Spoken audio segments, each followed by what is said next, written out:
New information tonight as Lafayette police released their review of last week's police action shooting. That killed a man last Wednesday. We now know 10 shots were fired by police last Wednesday, 7 hitting Paul Spencer. News Channel 18's Nicole Kime reports a review board says their actions were justified and they can now return to work. Dan, yes, they can, but it's expected to be sometime before that happens. Meanwhile, the shooting review board determined the officers appropriately identified a threat and quickly eliminated it.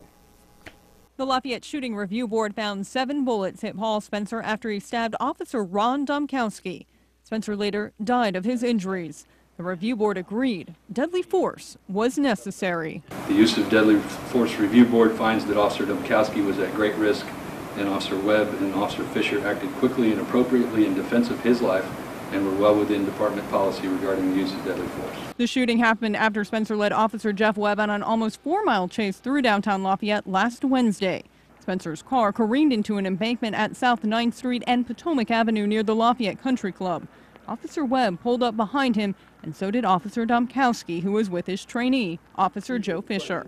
Spencer then crossed the 22 feet between his car door to Officer Domkowski and stabbed him in the face with this large knife. Officer Webb was between his vehicle and Officer Domkowski's vehicle and ended up firing essentially across the roof. Officer Fisher was leaning around and firing across the windshield. 10 shots in all were fired. 7 hit Spencer. Bullets hit both of his arms, his groin, his chest, his lower back, and another grazed his rear. 3 shots missed. 2 of them went into the police car. 1 was found on the ground.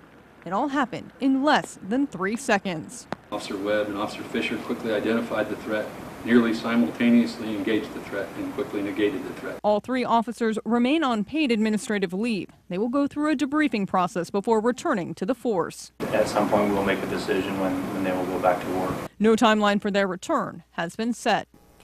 And I spoke with Spencer's younger sister, Monique Spencer Cunningham, tonight. She says she doesn't believe shooting her brother 7 times was justified and that the officers had other options. She says her brother was a good man with a family who loves him. Nicole Kahn, News Channel 18. Thanks, Nicole. The case now goes to the Tippecanoe County prosecutor, who will determine if any charges will be filed.